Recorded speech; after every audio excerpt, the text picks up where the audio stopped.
미국에서 공부할 때 이제 싱글 기숙사에서 이제 살고 있었는데 의외로 이제 미국에 사는 한인 신학생들이 좀 많았습니다. 그래서 연휴 때 뭐 추수감사절이나 또 방학 때 이제 이들이 이제 고향을 이제 가는 거예요. 자기 홈타운을 가는데 이제 제가 이제 또 혼자 살고 하니까 이제 공항에 좀 태워다 달라는 부탁을 좀 많이 받았어요. 그래서 제가 공항에 많이 태워다 드렸습니다. 공항에 갈 때는 그냥 태워서 내려드리면 되는데 이제 또 일주일 뒤에 올 때는 이제 뭐 항공편을 좀 적어주세요. 그러면 이제 그때는 이제 어디서 만날 그때는 핸드폰도 없고 하니까 어디서 만나야 될지 모르기 때문에 또 9.11 이전이어서 거의 게이트 앞까지 이제 국내에서는 갈 수가 있습니다. 그래서 이제 제가 가서 이제 게이트 앞에서 기다리는 거예요. 그러면 이제 승객들이 이제 내리죠. 그러면 쭉 나오면 이제 안녕 하면서 이제 그래서 이제 태워가지고 오는 겁니다. 한번 이제 한국에서 어느 목사님이 전화가 왔어요. 자기 아시는 이제 목사님이 이제 미국에 가시는데 아는 사람이 전혀 없어서 공항에 좀 가서 이제 픽업을 해서 목적지까지 좀 태워다 드리라고 부탁을 좀 하셨어요. 그래서 알겠다고 하고 이제 이름만 알고 이제 가는 거죠. 그러면 이제 우리가 얼굴을 모르잖아요, 그렇죠? 그러니까 이제 홍길동 이제 이름을 이렇게 써가지고 이렇게 서 있는 겁니다. 게이트 앞에서 기다리고 있으면 내려와서 이제 먼저 이제 와가지고 이제 자기 이름 있으니까 이렇게 오죠. 그러면 이제 제가 물어보죠. 혹시 홍길동 목사님이세요? 그러면 제가 홍길동 목사입니다. 반갑습니다. 하면서 이제 가시죠. 이렇게 되는 겁니다. 근데 만약에 제가 늘 공항 픽업을 해드리는 그 옆방 사는 전도사님이 계신데 잘 아는 사이인데 이름을 이제 홍길동 이렇게 들고 서 있는 거예요. 그리고 내리면 저기서 안녕 하면서 이렇게 오는데 홍길동 전도사님 맞으세요? 라고 만약에 물어본다면 이 상황 자체가 굉장히 이상하다라는 겁니다. 오늘 말씀에 세례 요한이 제자들 보내서 예수님께 질문을 합니다. 3절에 예수님 진짜 메시아 맞으세요? 라고 진짜 메시아 맞아요? 라고 물어보고 있습니다. 근데 세례 요한이 예수님을 전혀 몰랐다면 충분히 할 수 있는 그런 질문이에요. 모르니까 물어보는 거죠. 근데 이미 알고 있는 사이인데 누구세요? 라고 이런 질문을 한다면 뭔가 좀 이상하다라는 거죠. 그래서 오늘 세례 요한이 예수님을 미리 알고 있었는지 몰랐는지 좀 살펴보면서 왜 이런 질문을 했는지 좀 우리가 살펴보고요. 그리고 예수님께서 어떤 대답을 하시는지 좀 살펴보면서 두 가지 교훈을 좀 묵상해 보길 바랍니다. 첫 번째 교훈은 내가 기대하는 하나님이 아닌 성경에 쓰여진 하나님을 믿어야 한다라는 거예요. 오늘 말씀을 이해하기 위해서 이제 두 가지 질문에 먼저 이제 답을 해보면 좋겠는데요. 첫 번째는 세례 요한은 예수님을 정말 몰랐는가라는 거예요. 자, 누가복음 1장에 보면 그 예수님의 어머니 마리아와 세례 요한의 어머니 엘리사벳은 친척 사이다라고 이야기를 하고 있어요. 그러니까 엘리사벳의 집은 마리아의 그 외가가 되는 겁니다.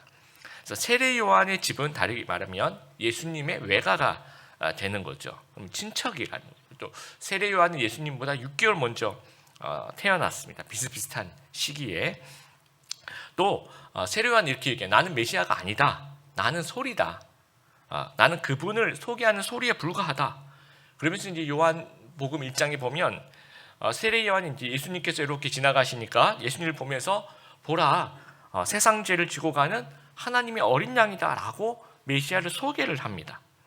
그리고 이제 예수님께서 이제 세례 받으시려고 요한에게 이렇게 오시니까 막 말려요. 세례 요한이 아니 내가 예수님한테 세례를 받아야 되는데 어떻게 제가 감히 예수님께 세례를 드릴 수가 있습니까? 이거는 저는 예수님의 그 신발끈도 감당하지 못하는 그런 종에 불과합니다라고 이야기를 해요. 그리고 이제 세례식 이후에 성부의 음성이 들리죠. 이는 내 사랑하는 아들이다. 그리고 성령이 비둘기같이 임재하시죠. 이런 모든 것들을 세례 요한은 다 경험했다라는 거예요. 그럼 세례 요한은 예수님을 알고 있었던 거죠. 아주 정확하게 알고 있었고 다른 사람에게 이분이 메시아라고 하나님의 어린 양이라고 소개하고 있었다라. 그것이 사명이었다라는 겁니다. 그런데 지금은 내가 소개했던 메시아에 대해서 모르겠다라고 얘기를 합니다. 혹시 그분이 맞으시냐? 내가 다른 사람을 기다려야 되냐라고 물어보고 있다라는 거예요. 이런 어떤 현재 세례 요한의 심경을 예수님께서 6절에 이제 요약해서 묘사하고 있는데 6절 한번 보세요. 누구든지 나로 말미암아 실족하지 아니하는 자는 복이 있도다 하시니라. 이 실족이라는 말 있죠. 이제 개역 개정에 이제 실족이라 돼 있고 쉬운 성경엔 의심이라고 돼 있는데 헬라 원어를 보면 이제 어떤 덫에 빠지거나 실망하는 것을 의미합니다. 그래서 뭔가 영어 성경에도 뭔가 이렇게 좀 줄어드는 거, who does not fall away, 그러니까 뭔가 줄어들고 쇠퇴하고 뭐 이런 걸 얘기하는 거예요. 그러면 믿음이 점점 줄어들어서 의심하고 실망하고 있는 상태를 얘기하고 있는 거예요. 지금 세례요한이 그렇다는 거예요. 믿음이 점점 줄어들어서 의심하고 실망하고 있다라는 겁니다. 그러니까 왜 세례요한은 예수님을 의심하고 실망하고 있는가? 2절에 보시면 이제 세례요한이 어디에 있는가 보면 요한이 옥에서라고 얘기합니다. 분봉왕이라고 하죠. 그 헤롯 안티파스. 그 이복 동생 빌립이라는 사람이 있었는데 이제 헤롯 안티파스가 이복 동생 집에 놀러를 갑니다. 놀러를 갔는데 그 부인, 그러니까 이복 동생 빌립의 아내죠. 그러니까 제수 씨와 이제 불륜이 일어나게 됩니다. 그래서 본인은 본처와 이혼하고 그 제수 씨는 자기 그 가정에 이혼하고 해서 둘이 이제 결혼을 하게 되는 겁니다. 그런데 이제 세례 요한이 이제 선지자로서 죄를 지적해요. 회개를 촉구합니다. 그래서 이제 사해 동편에 있는 그 마케라우스 요새 그 동굴 감옥에 이제 감옥에 집어넣은 거야. 투옥이 되어 있는 상태입니다.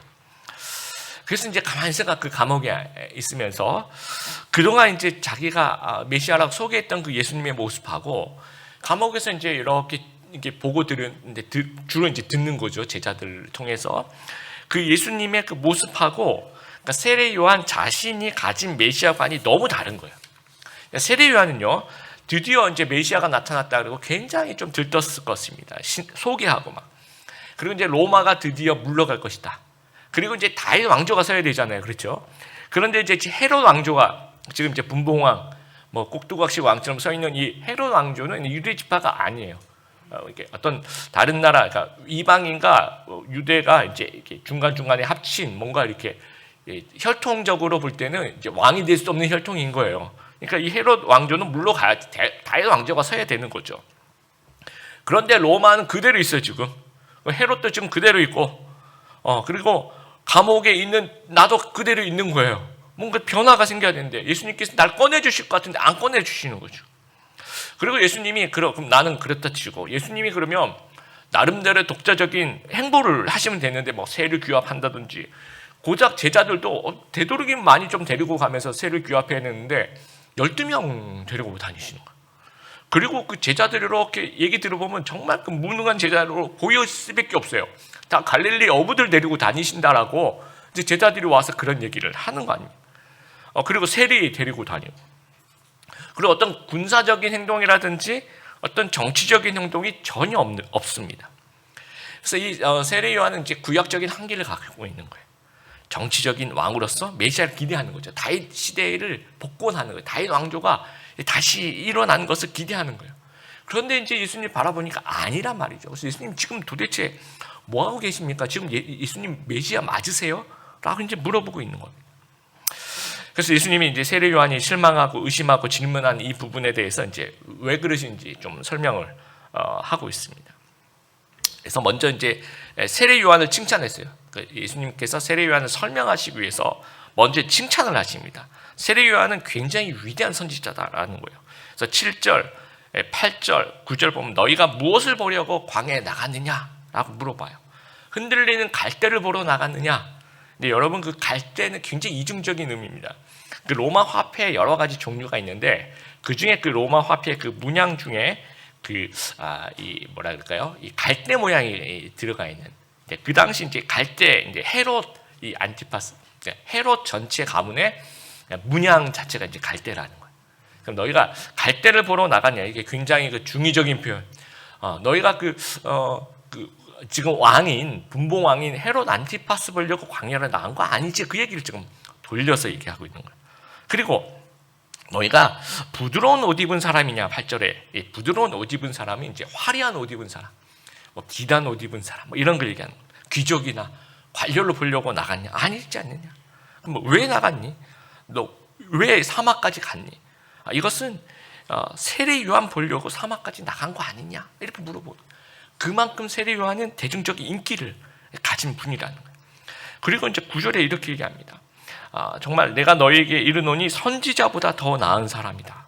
선지자 중에 최고다. 왜냐하면 10절에 보면 이 선지자가 이제 예수님을 예언하는 경우가 있는데, 이 선지자가 나올 거라고 또 누군가가 예언한 선지자, 이게 무슨 말인지 알겠죠? 누군가가 예언이 되어 있는데, 이제 그러니까 선지자가 태어나리라고 예언된 선지자는 그렇게 없어요. 그렇게 많지가 않은데, 세례 요한은 이제 그런 선지자, 엘리야가 나중에 와서 예수님의 길을, 엘리야 같은 선지자가 올 것이라고 예언한 그 선지자라는 거예요. 14절에도 그 얘기가 있는 거죠. 그래서 너희가 정말 여인이 낳은 자 중에 정말 최고다 하고, 11절 진실로 너희에게 말하는 여자가 낳은 자 중에 세례 요한보다 큰 자가 일어남이 없도다. 세례 요한이 최고다라고 얘기를 하고 있습니다. 그러면서 지금 그런데 이제 세례 요한이 왜 지금 의심하는지에 대한 부분에 있어서 이렇게 얘기해요. 11절에 그러나 천국에서는 극히 작은 자라도 그보다 크다. 하늘나라에서는 또 가장 작은 자라고 얘기합니다. 자, 이것은요, 세례 요한이 가지고 있는 구약적 한계를 얘기하고 있는 거예요. 예수님이 세례 요한이 이제 구약적 한계를 갖고 있기 때문에 당신이 메시아 맞냐고 계속 질문하고 있다, 그 얘기를 하고 계시는 거예요. 그러니까 13절에 보면 모든 선지자와 율법이 예언한 것은 요한까지다. 이제 세례 요한은 이제 구약의 마지막 인물이 되는 겁니다. 구약적 한계가 있는 거죠. 그리고 11절에 그 여자가 낳은 자 중에 굉장히 어떤 함축적인 뜻이 여자, 그럼 혈통이죠. 혈통은 율법, 이 구약을 의미하는 거예요. 그러니까 복음 시대에는 뭐 복음이 낳고 이제 이런 표현들, 믿음이 낳고 뭐 이런 표현들인데, 구약적인 표현 이제 여자가 낳은 혈통에 대한, 율법에 대한, 구약에 대한 얘기입니다. 그러니까 구약 시대 인물 중에는 최고다라고 이야기하는. 근데 신약 시대를 경험해 보지 못해요. 나중에 이제 예수님의 이제 먼저 죽잖아요, 세례 요한이. 그래서 보고 싶었으나 예수님께서 십자가에 달려 돌아가시고 또 사흘 만에 부활하시고 영광스러운 모습으로 제자들에게 나타날 그때서야 제자들이 또 깨닫고, 이제 제자들은 그걸 한계를 넘었어요. 구약적인 한계를 넘어서서 이제 율법의 시대가 아니라 복음의 시대로 가는. 그래서 이제 제자들은 그게 뭔 줄 알거든요. 근데 세례 요한은 안타깝게도 예수님 십자가 이전에 이제 돌아가시게 됩니다. 그래서 십자가 부활의 복음을 이제 경험하지 못한다라는 겁니다. 그 당시에는. 그러니까 복음 이해의 폭이 적을 수밖에 없다라는 거예요. 그래서 메시아, 여러분 히브리어입니다. 이건 기름 부음 받은 자, 헬라어로 그리스도라고 얘기하는데, 이것은 구약에서 기름 부음 받은 세 가지 직분을 다 얘기해요. 구약에서 기름 부음 받는, 어노인팅 하는 세 가지 직분이 뭡니까? 첫 번째는 선지자, 두 번째는 제사장, 세 번째는 왕이에요. 예수님이 선지자가 되시죠. 하나님 말씀을 선포하고 제자들을 키우십니다. 또 동시에 제사장이 되시는 거죠. 스스로 희생 제물의 어린 양이 되어서 십자가에 돌아가시면서 이 화목제사, 모든 인류의 죄를 씻어주시는 화목제사를 완성하시고 또 사람과 하나님 사이의 중보가 되시는 거죠. 구원의 유일한 길이 되시는 거죠. 그리고 또 왕으로서 부활하시고 하나님 보좌 우편에서 온 세상을 다스리시면서 재림의 날에 세상을 심판하실 그런 왕이시라는 거예요. 선지자, 제사장, 왕, 이 전부를 이제 예수님이 다 가지고 계시는 거예요. 근데 세례 요한이 바라보는 지점은 어디냐? 선지자, 제사장, 또 아니고 왕. 왕 중에서도 심판하시는 왕. 그것도 나중에 역사를 심판하시는 것이 아니라 지금 심판하시는 왕. 여기에만 다 이렇게 머물러 있는 거예요. 예. 그러니까 여기만을 기대하고 있는 거죠. 지금 로마를 심판해야 되는 그런 왕이죠. 그러니까 이제 이 자기만의 그 메시아 안에 딱 갇혀 있으니까 당연히 의심이 생기고 질문이 생길 수밖에 없다라는 거죠. 그래서 두 번째 질문으로 넘어가면, 예수님은 세례 요한의 질문에 무엇이라고 대답하시는가? 그래서 그냥 맞다, 내가 메시아야, 이렇게 얘기하시면 되잖아요. 그런데 이렇게 얘기 안 하시고요. 5절에 보니까 이제 4절에 너희는 가서 듣고 보는 것을 요한에게 알리되, 5절 맹인이 보며 못 걷는 자가 걸으며 나병한 자가 깨끗함을 받으며 못 듣는 자가 들으며 죽은 자가 살아나며 가난한 자에게 복음이 전파된다 하라. 자, 이 말은 이사야 35장과 이사야 61장의 말씀 속에 구약에서 이제 메시아가 올 때 나타나는 현상에 대해서 예언하고 있는 구절을 예수님께서 이제 말씀해 주시는 거예요. 이사야 35장 5절 6절. 여러분 우리 주보의 설교 노트에 있는데요. 한번 같이 한번 읽어볼까요? 시작. 그때 보지 못하는 사람이 다시 보고 듣지 못하는 사람이 다시 들을 것이다. 다리를 저는 사람이 사슴처럼 뛰고 말을 못하던 사람이 기쁨으로 노래할 것이다. 이사야서 61장 1절 같이 읽겠습니다. 주 여호와께서 내게 영을 주셨다. 여호와께서 내게 기름을 부으셔서 가난한 사람에게 기쁜 소식을 전하게 하셨다. 자, 이것은요 어떤 그 기적, 이 기적에 초점을 맞추면 안 됩니다. 그러니까 메시아의 예언된 말씀을 다시 묵상해 보라는 거예요. 세례 요한한테 너 구약에 이사야가 뭐라고 예언했는지 다시 한번 보라는 얘기예요. 그러니까 세례 요한은 자신이 생각하는 메시아 관이 있었어요. 그러나 예수님은 구약에 예언된 메시아의 모습을 보라고 얘기하시는 거예요. 다시 말씀드릴게요. 세례 요한은 그냥 자기가 그리는 메시아의 관이 있었는데 예수님은 구약에 예언된 메시아의 모습을 보라는 겁니다. 그러니까 당신의 머릿속에 그리는 하나님, 네가 기대하는 그 하나님의 모습을 상상하지 말고 말씀에 쓰여진 그대로의 하나님을 믿으라는 거예요. 27살의 그 최연소 하버드 대학교 교수여서 되게 사람들을 이렇게 놀라게 했던 그 마이클 샌델 교수라는 사람이 쓴 그 정의란 무엇인가라는 책 여러분 한번 읽어보셨을 겁니다. 근데 정의란 무엇인가 그 책을 읽고 제대로 읽으신 분들은 그러니까 조금 이렇게 선풍기 켜놓고 이렇게 책이 넘어가면서 이렇게 읽으신 분들은 다 읽고 난 다음에 막 이렇게 들고 다녀 일부러 막 이렇게 들고 다니면서 좋은 책이라고 꼭 읽어보시라고 얘기를 하고 정말 정독하신 분들 제대로 읽으신 분들은 꼭 이렇게 얘기해요. 도대체 무슨 말인지 모르겠다. 이렇게 말씀하시는 분들은 제대로 읽으신 분이에요. 왜냐하면 그 인류가 몇천 년 동안 규정해온 생각해온 정의, 도덕의 관념을 이 책에서는 다 펼쳐놓는 겁니다. 이렇게도 정의가 생각될 수 있고 이렇게도 정의가 이해될 수 있고 이렇게도 그러니까 처음에는 이제 그래 정의가 무엇일까 이렇게 처음에 읽어요. 점점 읽다 보면 나중에는 그래서 결론이 뭐지 이렇게 되는 겁니다. 확고한 답을 이 책에서 제시하고 있지 않아요. 읽고 나면 상당히 헷갈리는 그런 책입니다. 이게 뭐가 뭔지 모르겠다라는 반응이 정상적인 반응이라는 거죠. 정의 이거 어떻게 보면 굉장히 간단할 것 같잖아요. 나도 정의 뭔지 알아. 나도 알아. 다 알 것 같은데 각자가 생각하는 정의가 다 다르더라는 거예요. 마찬가지로 하나님 우리가 다 알지. 하나님이 뭘 어떻게 누가 몰라. 그렇지만 하나님이라고 이렇게 나와 있는 이 어떤 존재가 각자 생각하는 하나님이 다 다르더라라는 겁니다. 그러니까 어떤 하나님을 믿는가라고 보니까 주로 내가 기대하는 하나님을 믿을 가능성이 크다라는 거예요. 내가 희망하는 하나님을 믿을 가능성이 크다라는 거예요. 내가 어떤 중요한 시험을 앞두고 있어요.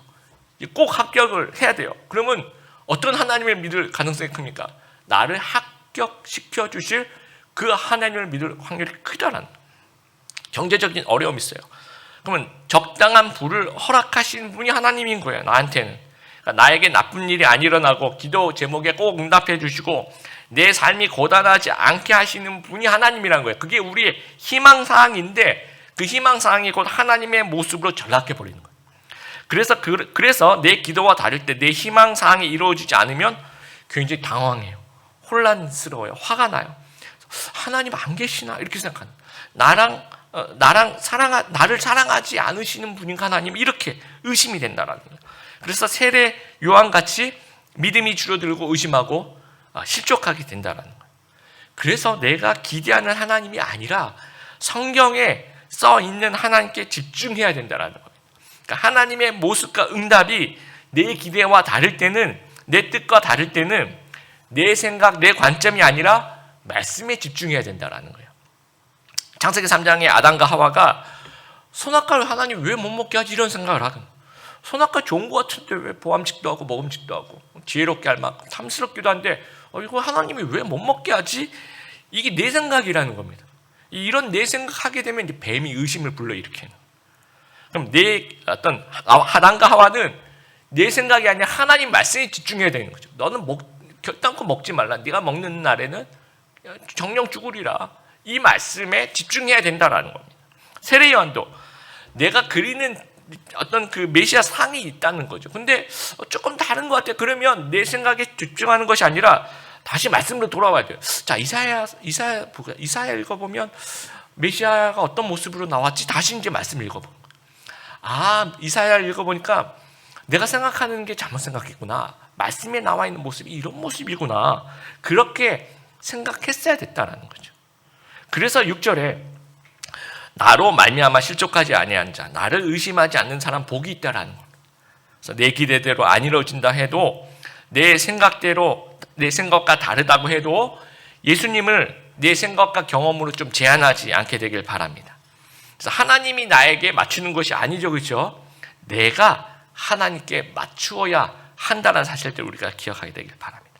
그래서 힘들고 어려울 때일수록 좀 말씀으로 돌아갈 수 있는, 하나님의 말씀을 꼭 붙들고 실망과 의심을 좀 극복할 수 있는 우리 귀한 성도님들 되시기를 바랍니다. 두 번째로 하나님 나라를 적극성을 가지고 확장해 나가자입니다. 12절의 말씀이 참 좋은 말씀인데 되게 어렵습니다. 세례 요한의 때부터 지금까지 천국은 침노를 당하나니 침노하는 자는 빼앗느니라. 참 해석하기 어려운 구절입니다. 개역 성경과 쉬운 성경 해석이 약간 다른 것처럼 읽어보시면 느껴질 수 있습니다. 이게 두 문장으로 쓰여졌죠. 첫 번째 문장은 천국은 침노당한다. 두 번째 문장은 침노하는 자는 빼앗는다. 이렇게 이 첫 번째 문장은 수동태입니다, 여러분. 헬라어 문법에 있어서 천국은 침노당한다. 수동태. 두 번째 문장은 침노하는 자는 빼앗는다. 이건 능동태예요. 여기서 이제 해석의 키가 있다라고 생각해요. 첫 번째 문장은요, 이 수동태, 하나님의 나라는 이제 고정되어 있지 않다라는 거죠. 뭔가 이제 불타는 열의와 힘을 가진 자가 그것을 차지한다라는 거예요. 그런 의미에서 이제 수동태로 쓴 겁니다. 여러분 6.25를 배경으로 한 그 전쟁 영화 중에 고지전이라는 영화 보신 적이 있으시죠? 하루는 이제 그 고지를 점령하기 위해서 하루는 이제 우리나라가 이제 그 고지를 점령하죠. 근데 다음 날은 또 적이 또 그 고지를 점령하고 또 다음 날은 또 우리가 이게 주거니 받거니 한다라는 거죠. 그러니까 하나님의 나라를 확장해 나가고 있는데 또 사단의 세력도 이렇게 침범하더라는 겁니다. 이게 왔다리 갔다리 하더라는 거죠. 그래서 개역 개정은 이 원어의 그대로 사단의 세력이 침범하는 모습, 침노당하는 이런 모습으로 성경을 이제 번역을 했고, 쉬운 성경은 그러나 그런 과정 속에서 또 하나님 세력이 또 확장하고 있으니까 하나님 세력으로 성장하고 있다, 이렇게 번역을 하고 있는 겁니다. 보는 관점에 따라서 무슨 얘기인지 알겠죠? 그래서 이 현재적인 하나님 나라의 첫 번째 문장, 천국은 침노를 당하나니, 이게 이제 어떤 뜻이냐면 현재적인 하나님 나라는 누가 강하게 세력을 확장하느냐에 따라 달라질 수 있다, 그 얘기를 하고 있는 거예요. 수동태. 두 번째 문장, 침노하는 자는 빼앗는 자라. 이것은 이게 이제 키워드죠. 그러므로 너희는 뜨거운 열정과 적극성을 가지고 하나님 나라를 확장하기 위해서 최선을 다해서 노력하라는 얘기예요. 침노하는 자가 되라는 얘기입니다. 전진하라는 얘기예요. 여러분 미국 그 소매상 협회에서 세일즈맨의 적극성과 거래 실적의 관계를 조사를 했습니다. 세일즈맨이 누구한테 가서 이 물건 한번 사보세요라고 한번 권유를 하는 겁니다. 근데 그 사람이 노라고 얘기했어요. 싫어요. 그러면 이제 그 사람한테 다시는 안 물어보는 거예요. 그걸 한 번만 권유하는 사람들이 전체의 48%, 거의 반 이상이 그렇게 얘기를 한다라고 합니다. 그러면 이제 다음에 또 가서 그 사람한테 좀 더 적극적인 사람이죠. 두 번이나 물어봐요. 이런 사람들은 전체 25%. 세 번이나 물어보는 사람은 15%. 네 번째 가서 정말 이건 적극적인 사람이죠. 이거 물건을 사겠습니까? 라고 물어본 사람이 전체 12%밖에 안 된대요. 근데 그 12%의 4번 권유하는 그 적극적인 세일즈맨이 전체 판매량의 80% 이상을 책임지는 거예요. 여러분 하나님 나라도 이런 분위기라는 거예요. 하나님 나라는 어떻게 확장이 되는가? 뭔가 정말 4번 권유하는 사람처럼 이 적극적으로 도전하고 뛰어들고 배우려고 하고 실천하려고 하는 사람에 의해서 하나님 나라는 확장된다라는 거예요. 민수기 13장에 보면 가데스 바네의 12정탐꾼이 이제 40일 동안 가나안 땅을 이제 정탐하고 보고를 하죠. 그래서 10명의 정탐꾼이 뭐라고 얘기합니까? 우리는 메뚜기다. 우리는 다 죽는다. 이렇게 얘기해요. 두 명의 정탐꾼 누구죠? 여호수아와 갈렙이죠. 올라가서 차지하자. 할 수 있다. 10명은 후퇴예요. 우리는 다 죽는다. 후퇴. 두 명은 전진이죠. 우리 할 수 있다.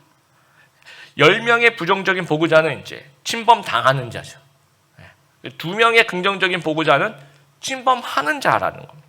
그러니까 하나님은 침범하는 사람, 하나님의 나라를 차지하려고 덤비는, 전진하는 긍정적이고 적극적인 사람을 사용하시는 거예요.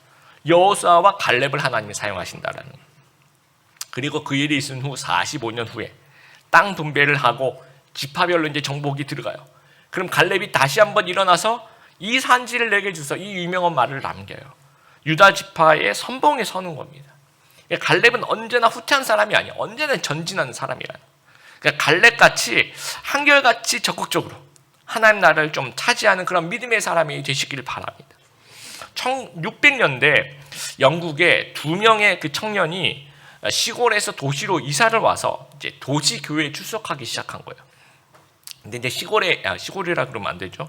지방에서 있을 때는 다들 가족처럼 이렇게 교회에서 이렇게 해줬는데 낯선 도시로 갔는데 거기는 그렇게 안 해주더라고요. 말을 걸어주는 사람도 없고, 그래서 너무 좀 이렇게 외로웠대요. 따뜻하게 맞아주는 사람이 없어서. 그래서 이 두 청년이 이제 결심을 했대요. 근데 조금씩 다른 결심을. 한 청년은요, 자, 이번 주가 마지막이야. 이번 주에 내가 교회를 갔는데 이번 주에도 나에게 말을 걸어주는 사람이 없으면 나는 이 교회 안 나간다. 나는 교회 안 나갈 거야 라고 결심을 하고, 다른 청년은 이번 주에도 내가 말 거는 사람을 못 만나면 내가 먼저 말을 걸어봐야 되겠다라고 이제 생각을 하는 거예요. 자, 여러분, 어떤 사람이 하나님의 나라를 확장해 나갈까요? 내가 이번 주에 가서 나에게 말 걸어준 사람 아무도 없으면 나는 교회 안 나갈 거야 라고 하면 어때요? 축소되는 거죠. 후퇴하는 거잖아요. 그렇죠? 여기서 하나님 나라가 확장되거나 그런 걸 기대할 수가 없잖아요. 두 번째 사람, 내가 먼저 말을 걸어봐야지라는 그 청년은 말을 걸면서 뭔가 시작이 되는 거예요. 교제가 시작이 되고, 그러면서 또 거기서 하나님 나라를 위해서 뭔가 같이 동력하는 것들이 시작이 되는 거예요. 그 두 번째 청년의 이름이 리차드 백스터라고, 한번 이분의 책을 읽어보신 분도 계실 겁니다. 영국이나 아주 유명한 청교도 목사님이 나중에 되세요. 그리고 이 리차드 백스터는 저술 활동을 아주 많이 하셨는데 200권이 넘는 책을 쓰셨습니다. 그 중에서 우리가 한번 참목자상이라든지 이런 책들 아마 다 읽어봄직한, 정말 이 1600년대 분이신데 지금 몇백 년이 흘러도 참 많은 사람들에게 깊은 울림과 영향을 주는 거예요. 이게 어디서부터 시작했느냐? 적극성의 결심. 이것이 많은 사람에게 영향력을 주는 이 하나님 나라를 확장해 나가는 거예요.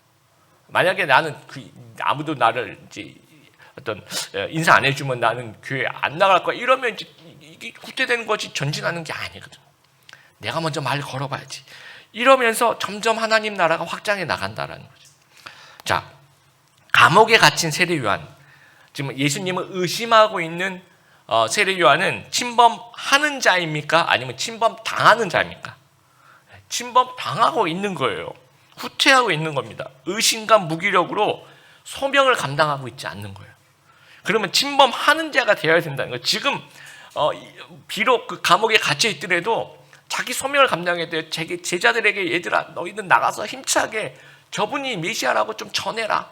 나도 이 감옥 나도 전할 테니까 우리 같이 열심히 전하자. 이렇게 의심을 버리고 적극적으로 소명을 감당해야 된다라는 겁니다. 여러분, 이제 코로나 시대가 지금 3년째 되니까 이제 코로나 끝나겠지 그러다가 뭐 델타 변이 이런 게 생겨. 델타 변이 끝나면 끝나겠지 그랬더니 이제 뭐 오미크론이라는 그 훨씬 더 전파력이 강한 변이가 생기고, 그래서 3년 내내 들었던 이야기가 그런 것 같아요. 이번 2주가 고비다. 이런 얘기를 3년 내내. 근데 저는 그게 틀린 말은 아니라 생각해. 진짜 고비였을 거라고 생각해. 어떻게 보면 3년 내내 고비인 거죠. 그러다 보니까 이제 우리 사역 자체, 하나님 나라와 관련된 특히 온라인 사역이 너무 지친다, 너무 힘들다라는 얘기를 많이 들어요.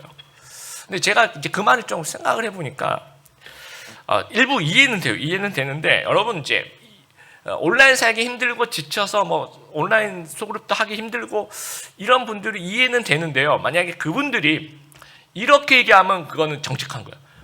온라인 너무 힘들어. 막 넷플릭스 요즘에 30분 못 보겠어.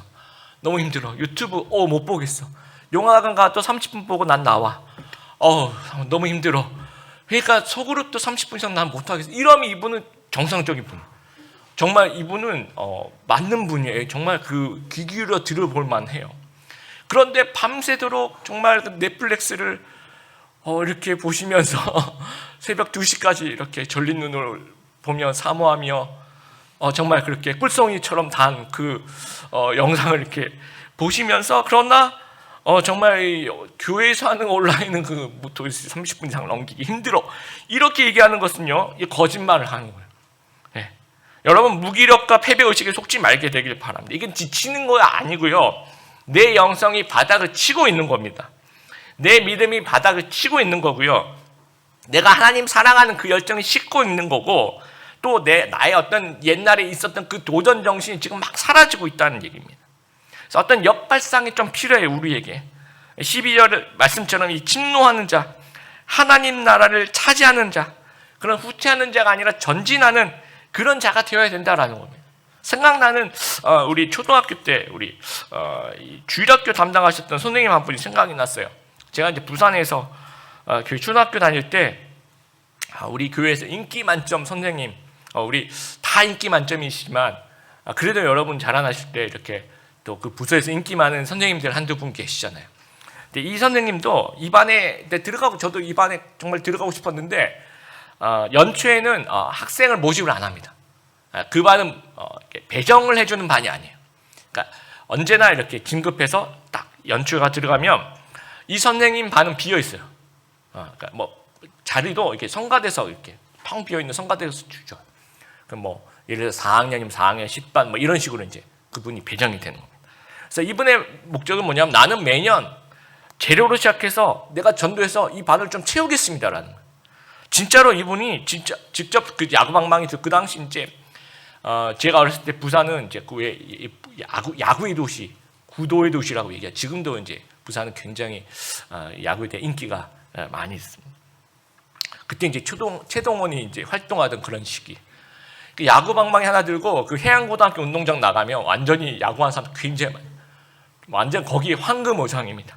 직접 야구방망이 들고 해양고등학교 운동장에 가서 같이 야구한 아이들하고 그러면서 전도하기 시작하시는 거예요.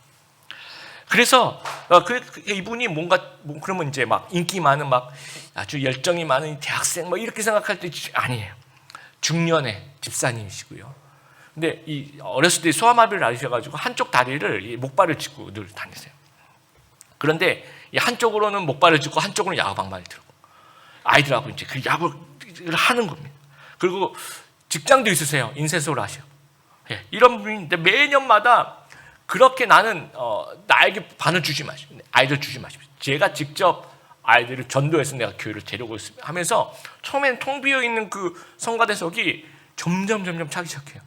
나중에는 그 배정 안 되는 많아봤자 5명, 6명 이렇게 반 아이들 이렇게 앉아 있는데 이 반만 70명씩 이렇게 성가대석을 꽉 채웁니다. 예. 여러분 이 진짜 그 진정한 하나님을 차지한 제자예요. 그 선생님. 예.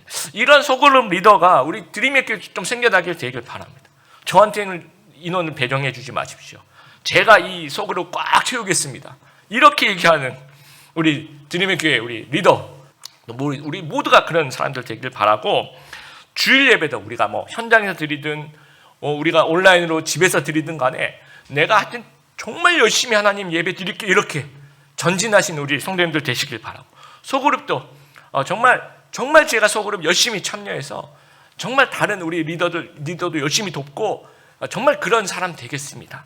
또 교회 봉사도 마찬가지고 복음 전하는 것도 여러분 우리가 코로나 때문에 하나님 나라가 일시 정지 이런 그런 거 아닙니다. 이건 이거고 이건 이거예요.